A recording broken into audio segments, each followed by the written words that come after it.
Sebelumnya saya akan perkenalkan terlebih dahulu. Berikutnya saya akan mengundang Pak Doni Kusuma, Master of Education. Beliau ini memiliki gelar Master of Education dari Salesian University Roma, Italia, dan dari Boston College School of Education di Boston. Kemudian beliau saat ini adalah anggota Badan Standar Nasional Pendidikan atau BSNP untuk periode 2019 sampai dengan 2023. Beliau juga adalah direktur dari Pendidikan Karakter Education Consulting dan saat ini juga masih duduk sebagai anggota tim pengembang dan konsultan tim asistensi PPK Kemdikbud. Pak Doni, terima kasih banyak sudah bergabung dalam talk show siang hari ini. Pertanyaan kami, Pak, ini kalau selama ini BSNP kan merupakan penyelenggara ujian nasional ya Pak ya, yang memang terakhir diselenggarakan berarti tahun 2020 karena 2019 karena 2020 yang semula masih akan ada UN tapi karena ada corona akhirnya tidak dilaksanakan, dan pada 2021 nanti sudah akan mulai dilaksanakan asesmen kompetensi minimum yang tadi dijelaskan oleh Pak Toto. Nah, mohon Pak, pandangan Pak Doni mengenai UN dan AKM ini bagaimana? Kalau dikaitkan dengan standar nasional pendidikan, khususnya terkait dengan standar kelulusan dan standar penilaian. Silakan Pak Doni. Baik, terima kasih Mbak Yasmin. Saya mohon share screen ya, karena saya ingin berbicara tentang, karena temanya perbedaan, persamaan AKM, UN, dan UTBK. Mungkin saya ingin memberikan gambaran sekilas. Jadi saya memberi judul pada paparan presentasi saya adalah anatomi kebijakan, evaluasi, dan penilaian pendidikan. Karena saya rasa kita perlu memahami konteks secara keseluruhan berdasarkan undang-undang, bagaimana sebenarnya kebijakan sistem evaluasi dan penilaian pendidikan yang kita miliki pada saat ini. Gitu.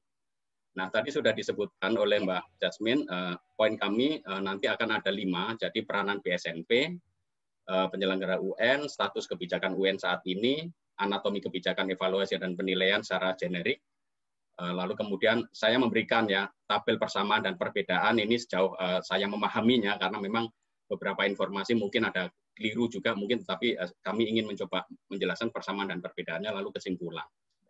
Nah, BSNP itu sejak 2005 memang ditugaskan oleh pemerintah untuk menyelenggarakan ujian nasional. Jadi setiap jalur formal, pendidikan dasar, menengah, dan non formal kesetaraan. Jadi ini memang kami yang selama ini menyelenggarakan ujian nasional. Ini pasal 67 ayat 1 ya sebagai dasar amanahnya.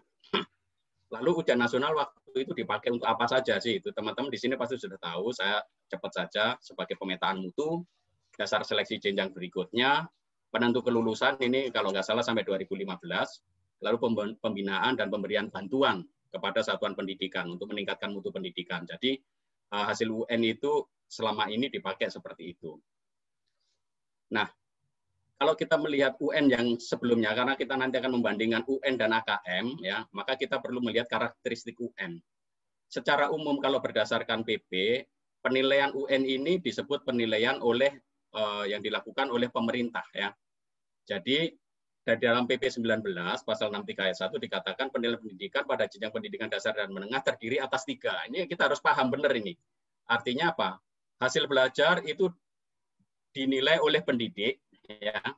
Lalu kemudian penilaian hasil belajar oleh satuan pendidikan, lalu penilaian hasil belajar oleh pemerintah. Ini amanatnya di PP 19 ya, sejauh ini gitu pada 63 pasal 63 ayat 1 gitu.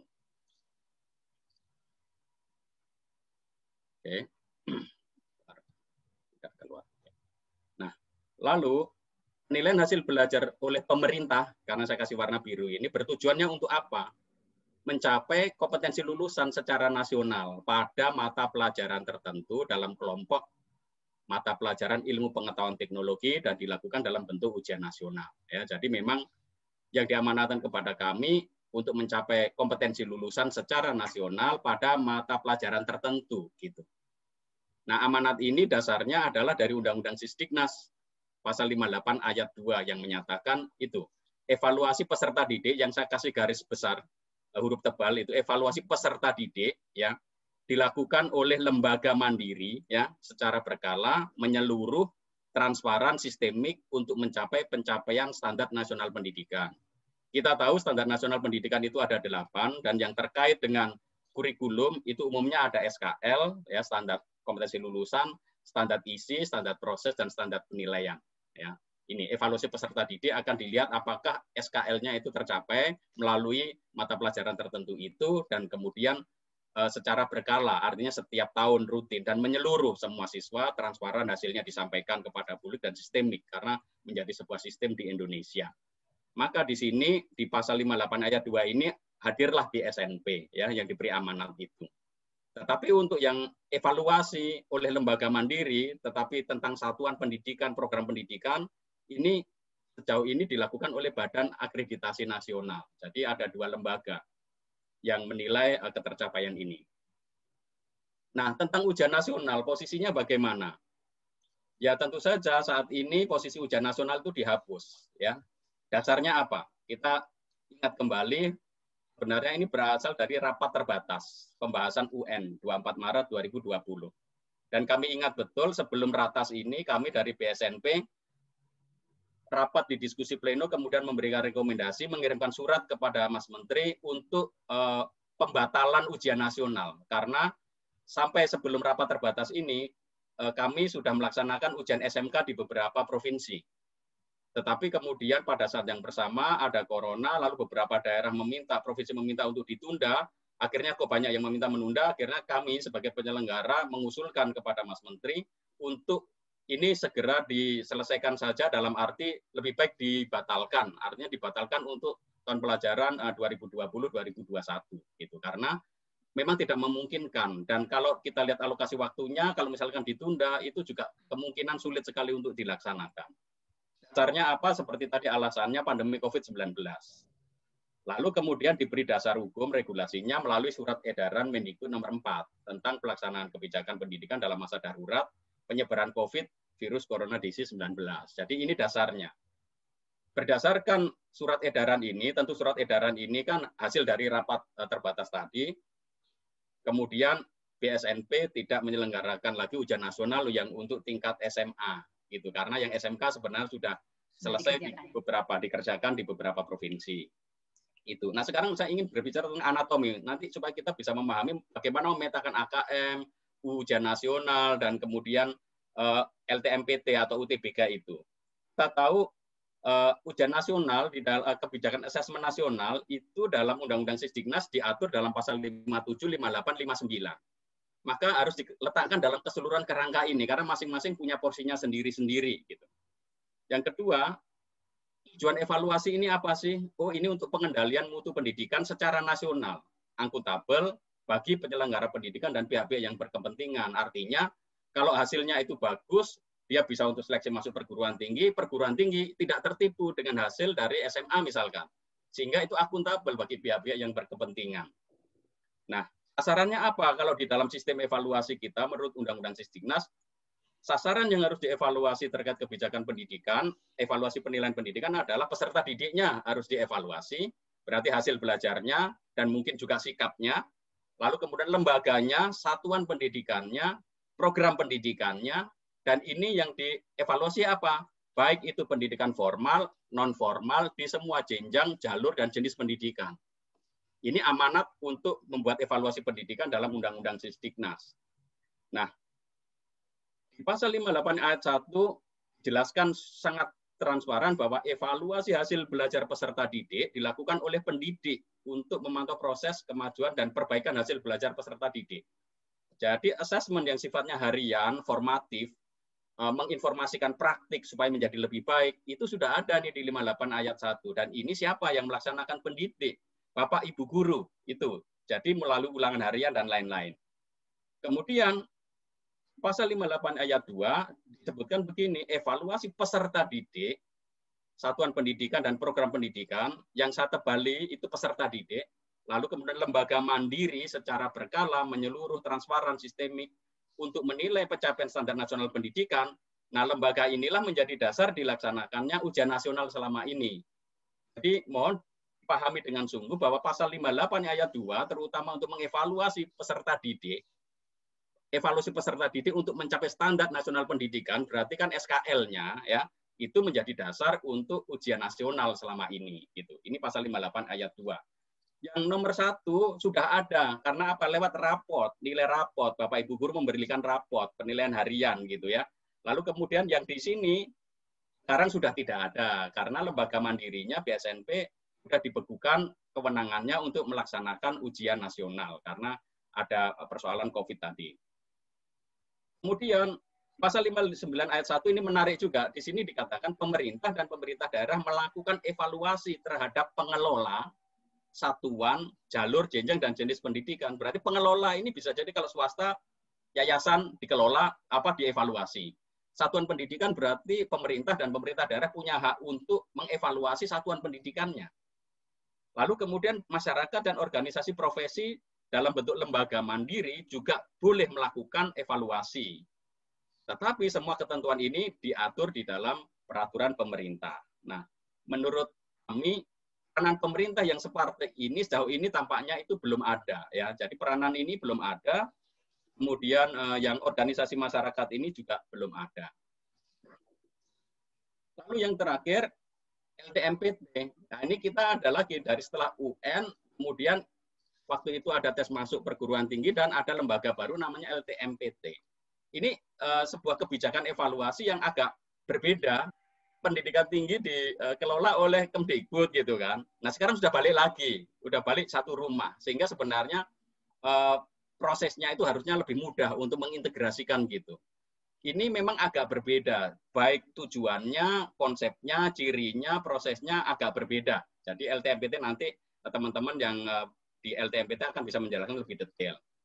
LTMPT ini dasar hukumnya juga beda karena Undang-Undang Pendidikan Tinggi, lalu Undang-Undang Sistem Pendidikan Nasional. Memang kalau di Undang-Undang Sistem Pendidikan Nasional waktu itu BSNP harusnya juga mengelola pendidikan tinggi, tetapi kan tentu saja ketika dipisahkan lalu kemudian ada sendiri pendidikan tinggi dan seperti kemarin pun ketika ada standar nasional pendidikan tinggi, kami dari BSNP pun juga tidak dilibatkan, lalu kemudian sudah muncul Permendikbud tentang standar nasional pendidikan tinggi. Gitu. Artinya selama ini memang tampaknya lembaga yang untuk Badan Standar Nasional Pendidikan Tinggi itu ada sendiri. Gitu. Saya tidak banyak mengikuti itu, tetapi tampaknya ada dan mungkin juga punya dasar hukum. Gitu. Tetapi kalau di Undang-Undang Sisdiknas, seharusnya pendidikan tinggi itu juga dikelola oleh Badan Standar Nasional Pendidikan.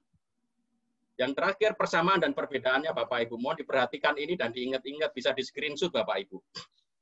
AKM NUTBK, penyelenggaranya pemerintah. Ya, AKM diselenggarakan pemerintah.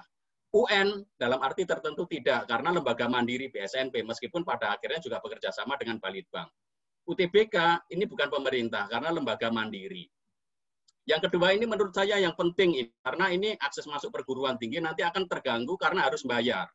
Mohon nanti teman-teman LTMPT juga mempertimbangkan ini. Ujian berbayar atau tidak, AKM tidak berbayar, dipakai oleh anggaran negara.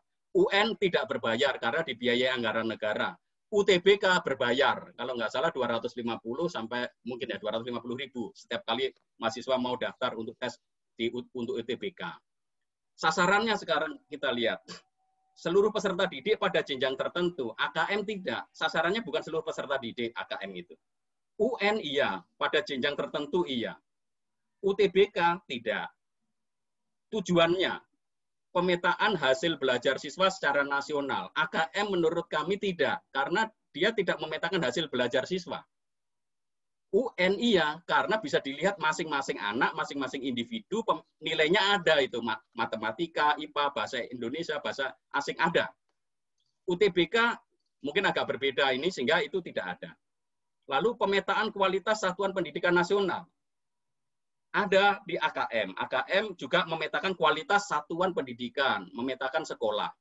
Apakah UN tidak memetakan? Memetakan juga.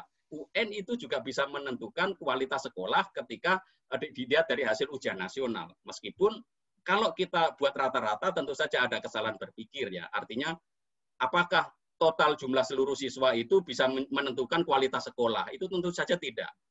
Tetapi untuk menentukan pemetaan kualitas satuan pendidikan itu bisa ditentukan secara generik ya, seperti itu. Lalu tujuannya, seleksi ke jenjang berikutnya, AKM tidak. UN ya menentukan seleksi jenjang berikutnya. UTBK ya karena dia untuk seleksi masuk perguruan tinggi. Konstruk tesnya dari sisi ilmu asesmennya. Konstruk tesnya apakah terikat kurikulum?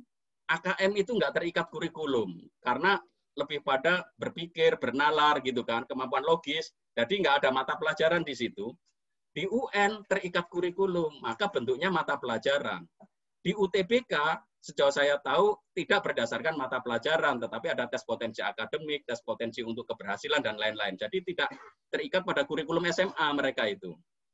Nomor 7, tes formatif perkebaikan masing-masing peserta didik.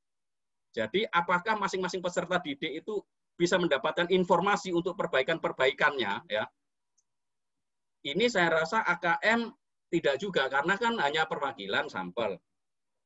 Formatif untuk masing-masing peserta didik, ujian nasional juga tidak. Lawang mereka sudah dapat ujiannya, kemudian setelah itu dia lulus. Jadi bagaimana proses perbaikannya? Dia sudah selesai, karena di akhir tahun kan.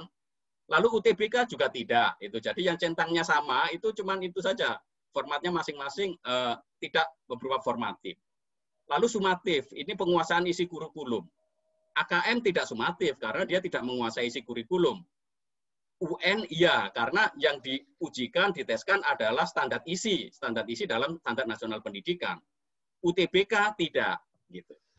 Nomor 9, apakah tes yang ini terkait dengan tes potensi akademik peserta didik dalam konteks secara generik? AKM mungkin iya, mungkin tidak, tetapi saya belum tahu pasti. Tetapi yang jelas di AKM ini literasi dan numerasi. Mungkin bisa dianggap sebagai potensi akademik. Kalau di UN jelas tidak, karena UN ini lebih kurikulum base. Sedangkan UTBK, ya karena memang menguji sejauh mana potensi peserta didik itu bisa sukses di dalam belajar. Moda ujiannya sama semua, AKM nantinya berbasis komputer, UN berbasis komputer, UTBK berbasis komputer. Yang terakhir ini Bapak Ibu, nih, hasil ujian digunakan sebagai umpan balik bagi guru dan perbaikan di satuan pendidikan. AKM punya fungsi itu. Tapi UN juga sama. Jangan dikira ujian nasional kemarin itu tidak. Karena apa? Tetap ada umpan balik bagi guru dan satuan pendidikan dengan melihat hasil-hasil belajar. Bahkan lebih detail lagi, guru matematika, guru IPA, itu harga ketahuan sekali. Di bidang misalkan aritmetikanya, geometrinya, itu sangat jelas sekali. Cuman dia nggak bisa mengintervensi peserta didik karena sudah lulus. Tetapi kalau sebagai bagian perbaikan pendidikan, itu masih bisa ujian nasional, bahkan lebih detail. UTBK tidak. Apakah memeringkat satuan pendidikan? Semuanya tidak. Tetapi di masyarakat selalu diperingkat itu. UN itu selalu diperingkat. Padahal sebenarnya bukan untuk memeringkat satuan pendidikan. Karena di aturan tentang pelaksanaan UN itu di BSNP pun bukan untuk memeringkat juga. Jadi ini sama-sama tidak memeringkat. Apakah memeringkat hasil belajar? AKM tidak. Tetapi ujian nasional iya, karena di kelas, di satuan pendidikan bisa dicek itu siapa yang nomor 1, siapa yang nomor akhir, bisa dicek. Karena objektif ada angka-angkanya. UTBK memeringkat, ya mungkin iya juga, tapi saya nggak tahu, maka di sini saya kasih tidak, karena mungkin nggak relevansi juga. Untuk apa diperingkat juga? Mereka itu kan yang penting hasilnya. Tetapi pasti ada yang tinggi, ada yang rendah. Ya, jadi lalu, kalau... Pak, punten Pak, boleh mungkin diselesaikan dalam waktu setengah menit ke depan? Oke, terima kasih Pak, punten. Baik, terima kasih. Keberterimaan oleh Lembaga Pendidikan Internasional. AKM nggak bisa diterapkan, karena saya nggak tahu apakah diterima atau tidak ya, karena belum dilaksanakan. Ujian nasional jelas iya. Lalu kemudian UTBK saya belum tahu, mungkin mohon informasinya ya, yang UTBK. Survei karakter peserta didik, AKM ya melaksanakan survei karakter, UN iya, karena mulai beberapa tahun terakhir itu sudah ada survei, tinggal nanti dilengkapi. Gitu. Jadi survei karakter itu sudah ada.